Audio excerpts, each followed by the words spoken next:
Welcome to the Sanity Project podcast, the place for internet technology professionals whose work-life balance plan has imploded. We are here to provide solutions that will help the IT pro live a sane, healthy, and prosperous life. Here's your host, Joanne Victoria. Hi, this is Joanne Victoria, and I'm very excited because we have a former guest on the show. I leave it open to guests if they have a specific topic they want to talk about. They could come back for another session, and I think that's only fair since they don't get too much time at a time. And today we have Mark Susnow, and he is going to talk about his latest book that was just released called The Soul of Uncertainty, a Fable for Our Times. Before I introduce Mark, I'm going to read you an excerpt or just a long subheading about The Soul of Uncertainty. A young man just setting out in life encounters a mysterious modern-day mystic, Mervyn, and an unexpected road trip of the soul begins. Mervyn promises to help him tap into magical powers inside himself to attain a sense of inner freedom, joy, and knowledge of his soul's purpose. The Soul of Uncertainty, considered by many a fable for our times, explores the human experience of life in all of its ups and downs, forgettings and rememberings on a journey of spiritual adventure. And that's what Mark Susnow has had, his own spiritual adventure, because he knows that more than ever we live in a time of uncertainty. The edge of uncertainty that teaches each of us that we feel on a daily basis pervades everything we do and keeps many of us up late at night. Mark Susnow is a life coach, strategist, and thought leader, and he has woven a story inspired by many true events that occurred in his life and the life of many others who have graced his life.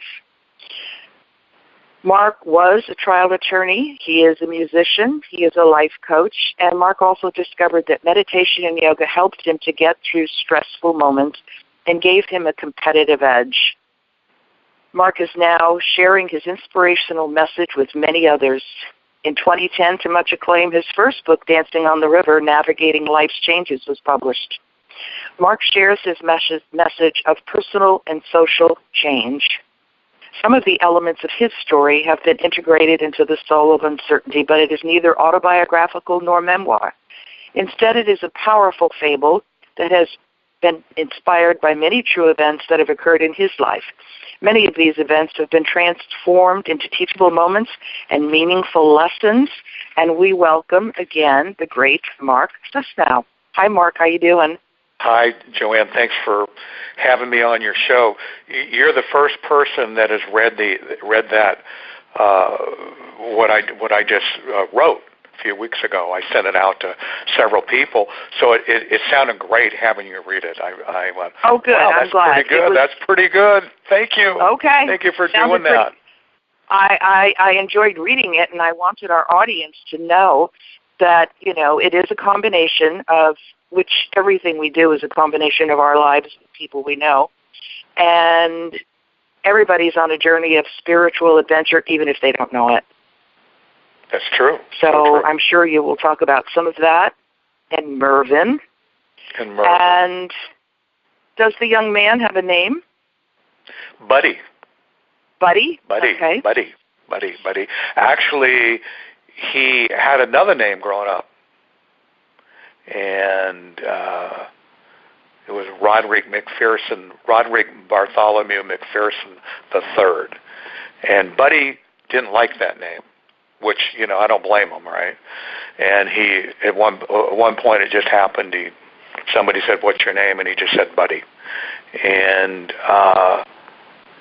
it's, is that word symbolic? And maybe it is. I probably at some level I picked that name because it's a great name. This word buddy, to be somebody's buddy, to have a buddy, and to be likable, to be accepted. And I'm sure at some level that was going on. I mean, I didn't necessarily break it down like I just did now, but I think looking at it, I'm sure there was that was what was going on with me. Well, who is your audience for this book? the soul. I really think it's everybody that is struggling with uncertainty in their lives, which is quite a few. Everybody. People. Everybody. And I think 99.9%. That's what I think. I mean, everybody I've talked to, and that I meet, they're worried about tomorrow, especially in today, with the election and people, I run into, oh my God, I don't, it's crazy out there.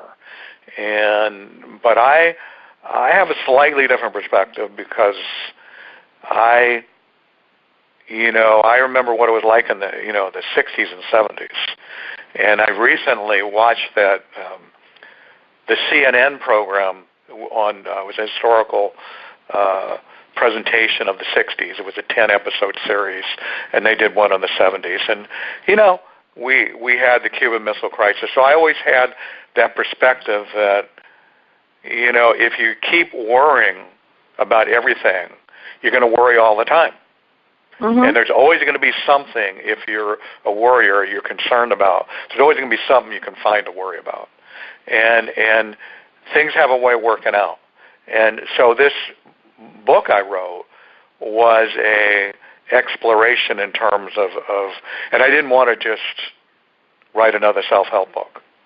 And so I decided to create this fable of a young man who starts out in life and including his childhood of, these questions of what's going to happen tomorrow. In the story, the Buddy's father dies when he's 6. He's in the military, and Buddy, he's sent away and to military school, and he doesn't know what's going to happen tomorrow. He's worried he could be an orphan, and there's always this concern. But it comes down to, can I make it? Can I survive? And this feeling that, am I good enough? And I think that's the feeling with all of us is, am I good enough to survive? Whatever happens, things are going to change. Things are going to change, and will I have the savvy to kind of navigate these changes? And so whatever comes up, I'll be able to survive and thrive. And I think, when you mention the word survive, you have to throw in thrive also. Not just survive, but thrive. And that's what the book about. It's an inspirational journey.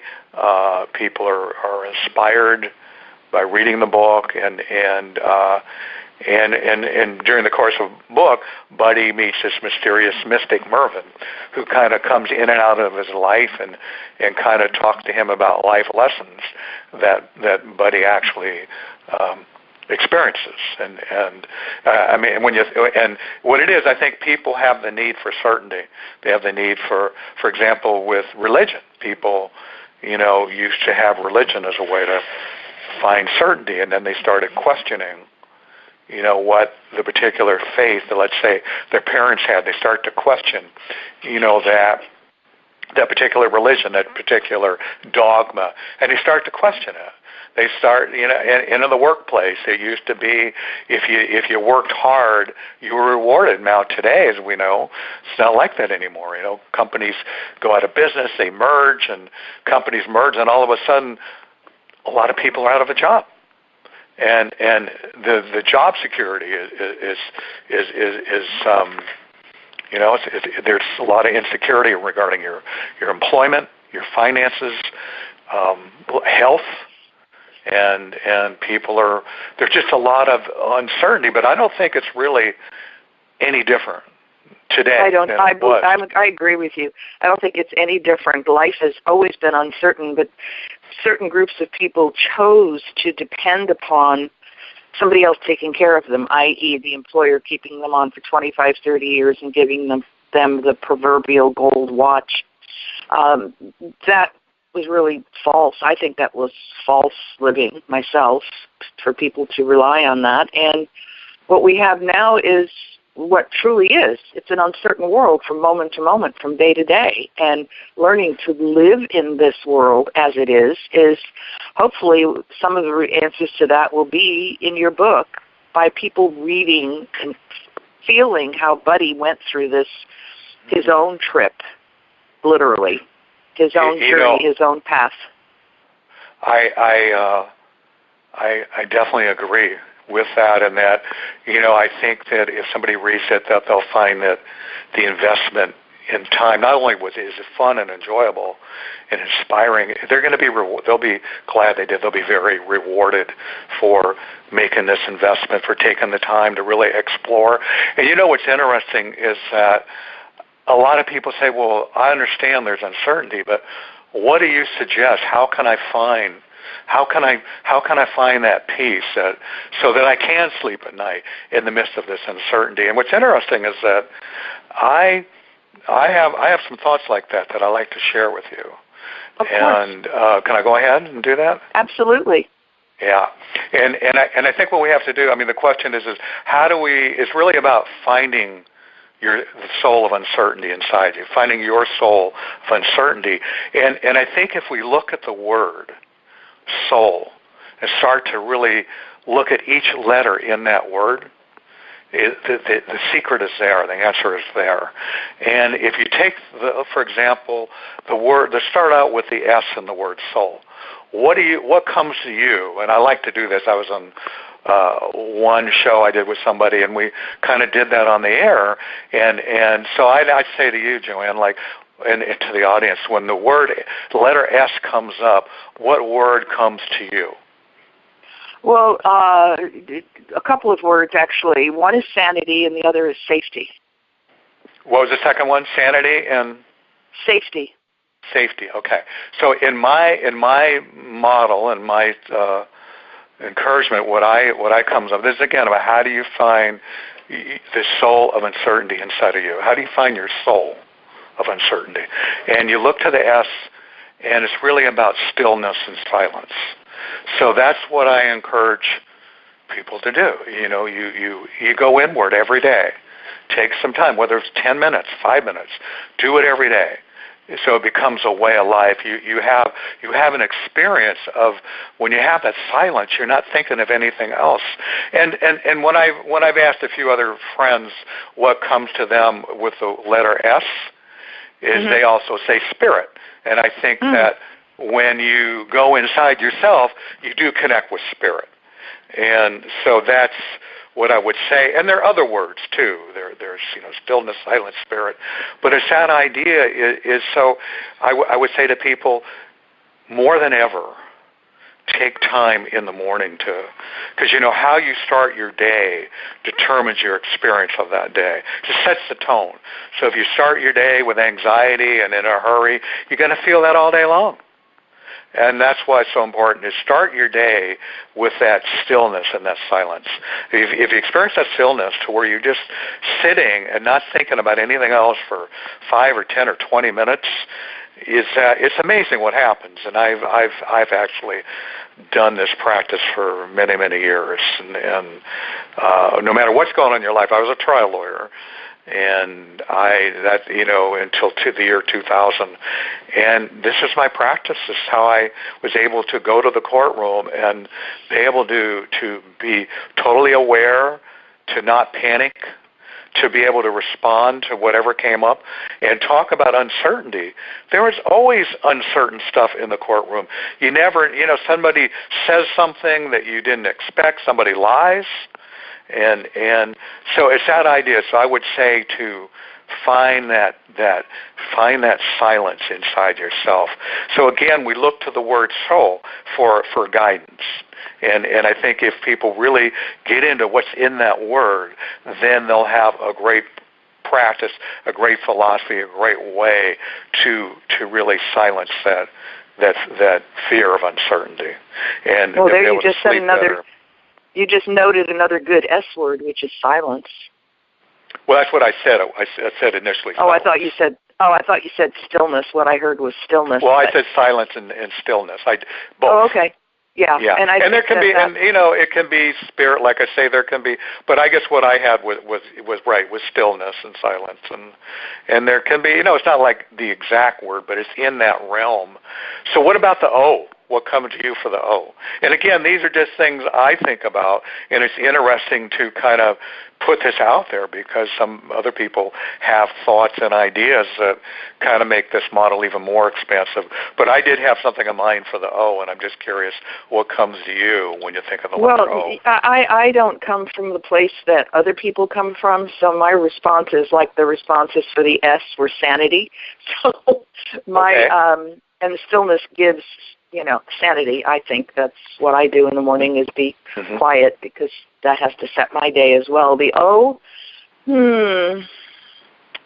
I have just two words that flash into my head, and I don't what meaning they have here. One is the word other, O-T-H-E-R, or opposite, or outside, and those are the words that are coming to me, but I'm not saying it in relation to the word soul. I'm saying it in the relation to the letter O within that context.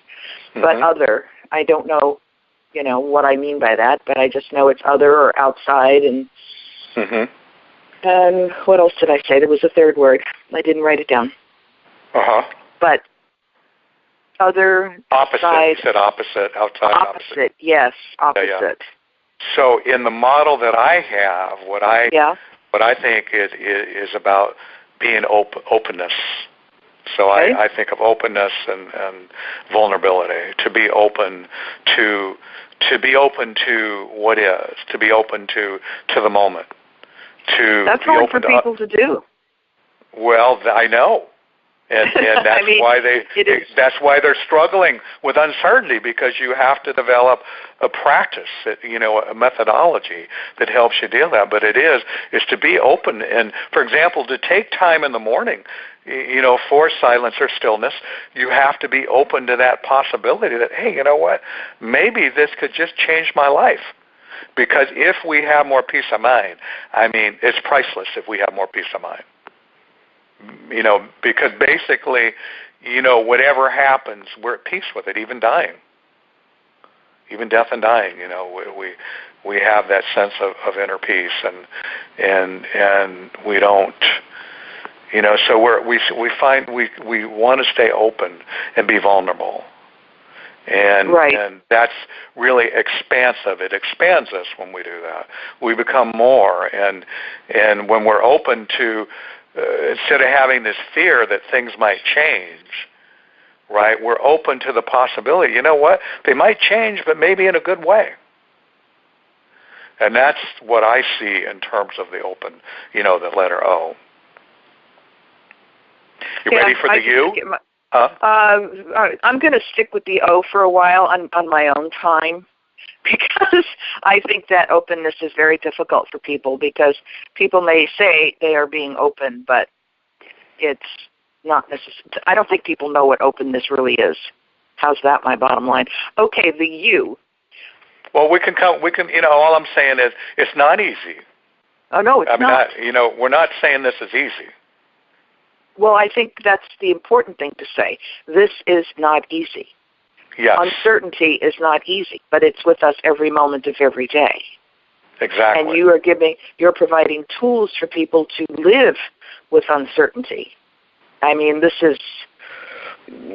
have put it in words that, of course, resonate with me, but I have been doing this for a long time, from moment to moment. It's as if, well, it isn't as if, because the truth is that there are times when I am grossly uncertain. I will just put things off or ask the question, what is my next step? Because I just have, I have internally and externally now, obviously, made a deal, quote unquote, with my committee to provide me with the answers.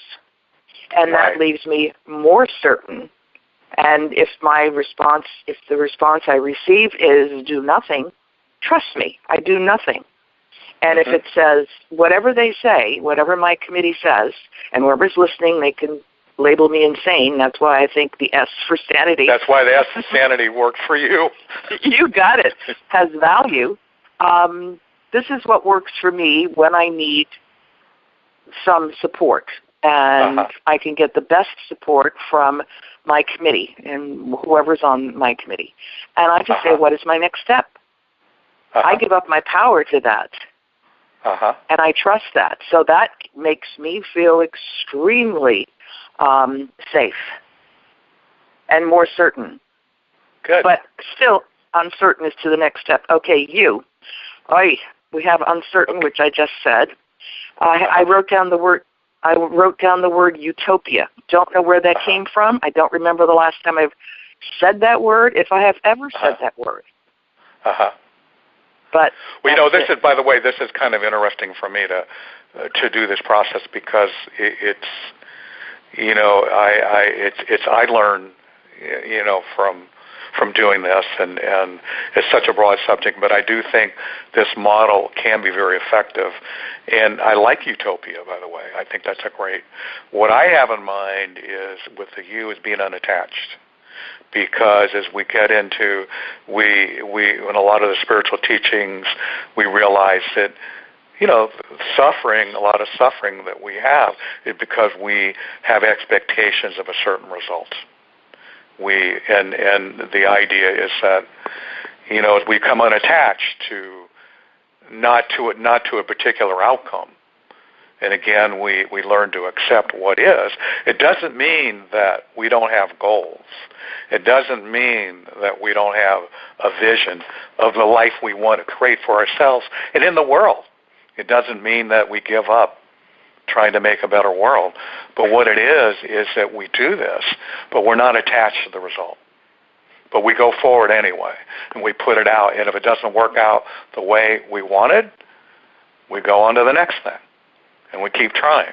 But it's just not to be attached to a result, and that's in a lot of spiritual philosophies, that's just such a basic principle: is don't be attached to outcome. And a little bit is difficult because so many courses on manifestation today, talk about visualize the world you want and it will show up the way you want it. And do what you love and the money will come, It's like... Yeah, I call me up on all of that. Yeah, hello, And it doesn't quite work that way. No, it's going to be what it's going to be besides what you want it to be. And that's where the uncertainty comes in as well, because you have to learn to function within you not having what you expected. As you touched briefly on the most recent election. I didn't stay up for the results because I figured what will be will be. It's not my call. I live my own life separate from that. And then I found out who the president was and all of that jazz, and you just go with the flow. I can't do anything about that. All I can do is work on myself, and if I were really concerned, most people pretend they're really concerned. If they're really, really, really concerned, get involved in local politics. But don't, go bonkers. There's no reason for those extremes anymore. If people are trusting being in the moment, being certain about uncertainty, they won't be so reactive. And their health will be better, and the relationships will improve. Absolutely. And that's what I think you're going for here, or have gone for. I have not read the book, obviously. I say obviously to my audience because I haven't read the book. But people are so attached to what they want to have happen. When they don't get their way, they get pissy. And then they start moaning and whining, and I call it the PMW. And people are doing PMW. Wait a minute. Say it. What does that mean? Oh, well, here at pissing. I haven't heard that phrase. Oh, I don't know where I got it from. I've had it for years because when I say it, people know what I'm talking about. When people are pissing, moaning, and whining. I like that. I have not heard that one. Well, it's what they do. It's not as if this is not, and that's not a good place to be. And that's the opposite of what you're talking about. Right. You're talking about more acceptance of things, once people go through this process with the 4 letters, SOUL, and we'll get to the L in a moment, and look at how they can be detached, look how they can be open, look how they can be quiet. Please, people, be quiet. Quiet time is the most important time to me. I have several moments of quiet time throughout the day. Every couple of hours, I have to detach, go someplace, hide, do whatever I need to do just to quiet my brain. Yeah. And I Real think your important. book, it's vital. I have too many thoughts that stir my mind. So let's go to L. I have one word. Well, L, so far, I'm going to put you on the spot, Joanne. Okay. Okay? With the L, because everybody that I did this model with has guessed the L. Really? Yes. Well, the word that comes up to me is love. So. Oh my God, you got it. Did I? Oh, good. You got it. Oh God, I'm like everybody else. Oh, I've got. You're like everybody else. You're like everybody else. No. You passed the test. No. You passed the test. Okay. Yeah, but the L, the love, the soul, and so what it is, if you really come back to that word, and it's about how do we find the soul inside ourselves? How do we find the soul of uncertainty in ourselves? And when we do, and we have this way of being, and I know that, for example, the Four Agreements, they had a certain philosophy, if you had these four agreements, your life would be different. And I feel if you live by what's in the word soul and integrate these concepts into your life about finding stillness, about being open and vulnerable, about being unattached to outcome. Sure, you're going to be disappointed. People are going to disappoint you at times. Life's going to disappoint you at times. But don't let that stop you. Don't let that stop you from loving and being excited about what's next. And then being open and love to just love life, love people, love what's around you instead of hate. And that's what we see a lot, as people. And a lot of hate, really, as we know, comes out of fear. And a lot of hate's been happening for the last 10, 15 years. So it culminated recently, and it'll subside, and it'll come back again. But it's the last 10 or 15 years people have been frightened for their lives. And rather than taking action in their lives, or just to be still, just to be open, to be detached, to be more loving to themselves, they've decided to get angry. And anger leads to hate because it does, or can. And it's just not worked. It's just not worked because people react. Their buttons have been pressed. Mm-hmm. And speaking of the press knows how to press people's buttons because all there is even when you're watching television, the commercials are all about fear. If you don't do this, that will happen to you. And antidepressants and, Viagra. Anything to manage and or control society so that the powers that be, whoever they are, and it's not the people in Washington, and whoever they are can get their way. And get their way is into controlling humanity. So people must follow your tenets. They must. Otherwise, they will be just like everyone else. They will be controlled. They will be, press that button. I read something recently that John D. Rockefeller said, and I'll have to get the exact quote, but it was about letting women, and this is a long time ago. I have no idea when he was alive even, but it was in response to the quote-unquote women's marches, and he said that we wanted women to work so that we can have their children in our power. And that's happened a few generations probably after, but it takes things in the world you and I live in. It sometimes takes time for things to occur. But they do control a couple of generations. They, whoever they are, control a couple of generations that really need to read your book. And a lot of the people are listening to this recording. I know. Let me tell people how they can get the book, get a hold of me. That was going to be my next question before we got to tying up this episode. How can you get your book, Mark? I think the two ways. One way is you can go to Amazon, and the book officially will be out on Wednesday, February 1st. And they contact me if they want to get like a personalized signed copy.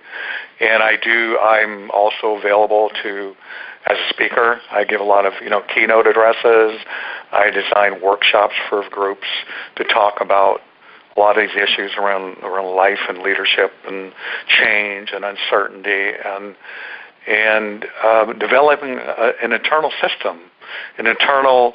One thing I wrote, I called it your IGPS, your internal, right, your internal global positioning system, your internal way of navigating change. Mm-hmm. Of your internal way of getting on the positive side of change. And it's at your own IGPS, and I teach people how to do that. But I love for people, if they're interested in coaching, working on a one-to-one level, go to my website, inspirepossibility.com. It's all one word. Just go to my website. You can email me, Mark at Inspire Possibility. But go to my website. I have a monthly newsletter. I have a blog that comes out twice a week that you can sign up for. But there's so much of this going on. I think that we have to be willing to be open to allowing more people into our lives, to have people that are, like you talked about, your committee. And I assume what you meant by that was your internal committee. Correct. That's kind of what I assumed. Yes.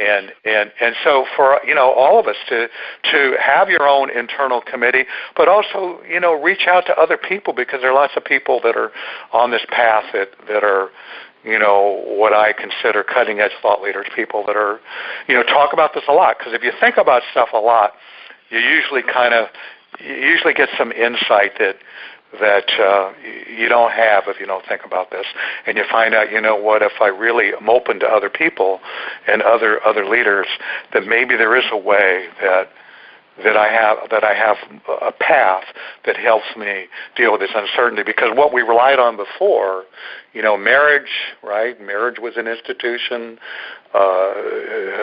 Government, we certainly can't trust our government, and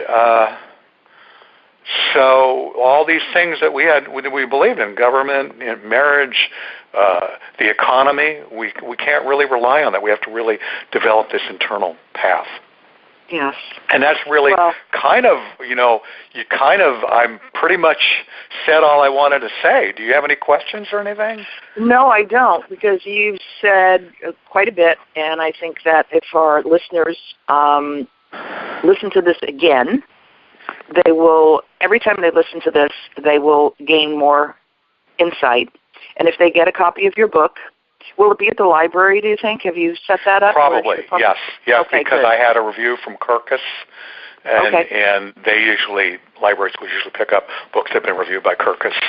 So those of you who are on the line who don't buy every book that I tell you to buy, you can probably find it at your library sooner or later. If not, just email Mark and see what you can get from him. And we're going to close out this session, and I'm going to have a few private words with Mark after we're over, and I think we're going to be over in a minute. And you can just stay on the line, Mark, and we'll just say thank you for being here today to talk about your new book, The Soul of Uncertainty, A Fable for Our Times. My pleasure. I hope you enjoyed this episode of the Sanity Project podcast. Please go to AskJoanneVictoria.com and continue the conversation on her podcast page. And get a free copy of her book, The True Self Handbook, a guide to transform your life. That's AskJoanneVictoria.com. Take care, and thanks for being here.